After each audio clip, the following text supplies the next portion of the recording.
തനിക്ക് എന്ത് പറ്റിയിടൂ? ഫുട്പാത്തിൽ കാനയുടെ സ്ലാബ് ഇളകി കിടന്നത് കണ്ടില്ല, ഒന്ന് വീണു. വല്ലയിടത്തും വായി നോക്കി നടന്നാൽ ഇങ്ങനെ ഇരിക്കും ഫലം. അല്ലേ മീനു? അല്ല മീനു, നമ്മുടെ ഫ്രൂട്ട്സിന്റെ സ്റ്റോക്ക് തീർന്നിരിക്കുക. മോള് പോയി കുറച്ചെന്തെങ്കിലും വാങ്ങുക. അതുവരെ അച്ഛന് കമ്പനിക്ക് ആളുണ്ടല്ലോ.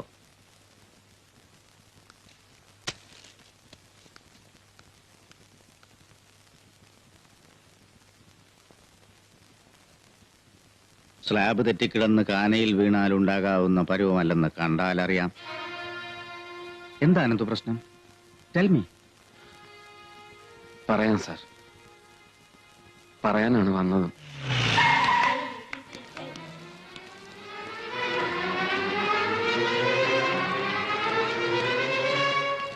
എന്താ സാർ? ആരാ കസ്തൂരി അമ്മാൾ? ഞാനാണ്. ആരാ ഉഷ? ഇവളാണ്. ഇവിടെ മാറി നിൽക്കടി. ഡാൻസ് ക്ലാസ് എന്ന് പറഞ്ഞ് വ്യഭിചാരശാല നടത്തുന്നോ? എന്നാ സാർ ഇപ്പടി சொல்றீங்க? ഇലക്കേണ്ട മാറി നിൽക്കണോ? വേണ്ട കിഴവാ.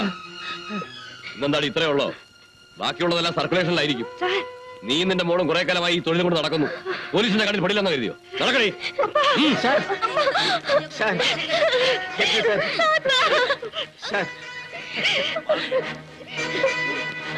നടക്ക്. നടക്കാൻ. நீங்க வீடு மாறி வந்துட்டீங்க போல இருக்கு சார். கடவுளே, இது என்ன சோதனை இது சார்? என் பேத்தி கல்யாணம் நிச்சயம் பண்ணி வச்சிருக்கேன் சார். அவங்களை விட்டுருங்க. എന്നോട് മാറി നിൽക്കാനോട് വന്നത്? അപ്പാ, താത്തയുടെ ഫോൺ വന്നു. ഉഷയെ അമ്മയും ക്ലാസ്സിലെ കുട്ടികളും പോലീസ് അറസ്റ്റ് ചെയ്തോണ്ട് പോയി. ഏതോ ഫാൾസ് കംപ്ലൈന്റിന്റെ പേരില്. നിൽക്ക്. ഇത് കരുതിക്കുട്ടിയുള്ള ഒരു ഗൂഢാലോചനയുടെ ഭാഗമാണ്. അനന്ത് ഒറ്റയ്ക്കായാൽ പറ്റില്ല. സോറി. നാളെ രാവിലെ 11 മണിക്ക് കോടതിയിൽ ഹാജരാക്കും. അവിടെ ജാമ്യം അനുവദിച്ചാൽ കൂട്ടിക്കൊണ്ടു പോവാം. ഇവരോടൊപ്പം കസ്റ്റഡിയിലെടുത്ത മറ്റു കുട്ടികൾ ഇപ്പോഴും ലോക്കപ്പിലുണ്ടോ? ഇല്ല. നാളെ രാവിലെ 11 മണിക്ക് കോടതിയിൽ ഹാജരാക്കുന്നതിന് മുമ്പ് അവരെങ്ങനെ പുറത്തുപോയി? അവരെ വിട്ടേക്കാൻ ഓർഡർ ഉണ്ടായിരുന്നു. ആരുടെ? കോടതിയുടെയോ അതോ മോളിൽ നിന്ന് വേണ്ടപ്പെട്ടവരുടെയോ? മിസ്റ്റർ ഇൻസ്പെക്ടർ, മുകളിൽ നിന്നുള്ള ഉത്തരവ് എന്തുമാകട്ടെ, ഇവിടുത്തെ നിയമം അനുശാസിക്കുന്ന നടപടിക്രമങ്ങൾ അനുസരിക്കാൻ നിങ്ങൾ തയ്യാറാണോ എന്നാണ് എനിക്കറിയേണ്ടത്. കോടതി സമയം കഴിഞ്ഞു. ഇനി എനിക്കൊന്നും ചെയ്യാനാവില്ല. മനഃപൂർവ്വം നിങ്ങൾ ഓരോ കാരണങ്ങൾ ഉണ്ടാക്കുകയാണ്. അത് നാളെ കോടതി ഹാജരാക്കുമ്പോൾ ബാധിച്ചാൽ മതി. വേണ്ട. ഈ നിമിഷം വരെ മജിസ്ട്രേറ്റിന്റെ വീട്ടിൽ ഹാജരാക്കിയാൽ അറ്റൻഡ് ചെയ്യാനും ജാമ്യം അനുവദിക്കാനും അദ്ദേഹം തയ്യാറാണ്. അവിടെ കയറിയിട്ടാണ് ഞങ്ങൾ വരുന്നത്. സഹകരിച്ചാൽ, ഒരു തെറ്റും ചെയ്യാത്ത ആ പാവങ്ങളെ മര്യാദയ്ക്ക് വിട്ടയച്ചാൽ നിങ്ങൾക്ക് നല്ലത്. അതല്ല, അതിനും മുകളിൽ നിന്നുള്ള ഉത്തരവ് വന്നേ പറ്റൂന്നുണ്ടെങ്കിൽ തൊപ്പി തെറിക്കുമ്പോ മുകളിൽ നിന്ന് രക്ഷാദൂതന്മാർ ഇറങ്ങി വരുന്ന ചരിത്രം ഡിപ്പാർട്ട്മെന്റിൽ ഇല്ലാന്നോർക്കുന്നത് നന്ന്.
കരയാൻ മാത്രം ഒന്നുമില്ല കാര്യം.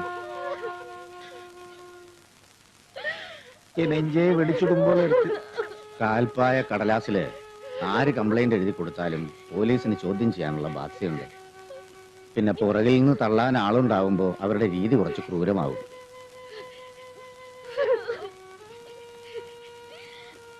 ഇതിന്റെ പിന്നിൽ ആരായിരുന്നാലും അവരെ വെറുതെ വിട്ടൂടാ സാർ. கஸ்தூரியும் உஷாவையும் எனக்கு நன்னா தெரியும். அவங்க நடத்த தவற மாட்டாங்க, அதுல எனக்கு சந்தேகமே இல்லை. ஆனா இவ்வளவு பேர் முன்னாடி போலீஸ் வந்து விபச்சார குத்தம் போட்டு அரெஸ்ட் பண்ணி தெருவோடு கொண்டு போன அப்புறம் ஊர் ஜனங்க வாயை கட்ட முடியுமா? நாளை இந்த கல்யாணத்துக்கு அப்புறம் ஒருவேளை மாப்பிளைக்கு இந்த விஷயத்தை தெரிஞ்சு இந்த பொண்ணையா என் தலையில் கட்டி வச்சுட்டேன்னு ஒரு கேள்வி கேட்டால் நாங்க என்ன பதில் சொல்றது? வைத்தி நீ என்ன சொல்ற? மன்னிச்சிருக்கு. இந்த கல்யாண விஷயம் மறந்துடுறதுதான் நல்லதுன்னு நினைக்கிறேன். மாமா, இன்விடேஷன் கார்டை பிரிண்ட் பண்ணியாச்சு, கல்யாண புடவை கூட வாங்கியாச்சு. இப்ப வந்து இப்படி சொன்னா உஷாவுக்கு വേറെ വരില്ലെന്ന് വെച്ചുക്കോ. നോക്കൂ മിസ്റ്റർ വൈദ്യനാഥൻ, ഇതാരോ മനഃപൂർവ്വം നടത്തിയ ചതിയാണ്. അത് ആരായിരുന്നാലും മുഴുവൻ കളവാണെന്ന് നമുക്ക് കോടതിയിൽ തെളിയിക്കാം. അവർക്കെതിരെ നിയമ നടപടികളും എടുക്കാം. தாராளமாக எடுக்கலாம் சார். வேணும்னா டெஃபமேஷன் கேஸ் ஃபைல் பண்ணி டேமேஜஸ் கூட வாங்கலாம். ஆனா கல்யாணம் ஆகாத பொண்ணுக்கு போன மானம் ஒரு காலமும் திருப்பி வராது.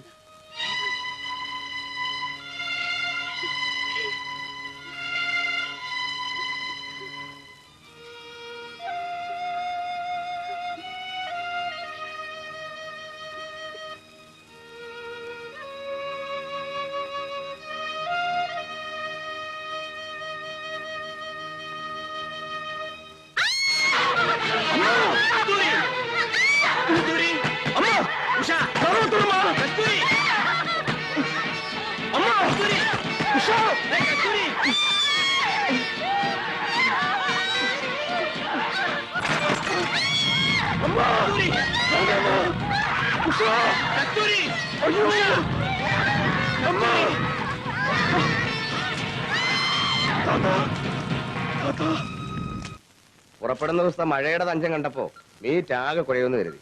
ഭാഗ്യത്തിന് പിന്നെ മഴയുണ്ടായില്ല. നോ, വന്നു ഒന്ന് മലബാറിന്ന് പോലും ഇപ്പൊ നല്ല അലുവ കിട്ടില്ലെന്ന് ഉറപ്പായി. കൊള്ളില്ലെങ്കിൽ പിന്നെ വലിച്ചു വാരി തിന്നണ്ട. തിന്നുന്നില്ല പൊതിഞ്ഞുകൊണ്ട് പോകുന്നതേ ഉള്ളൂ. നല്ല ടേസ്റ്റ്.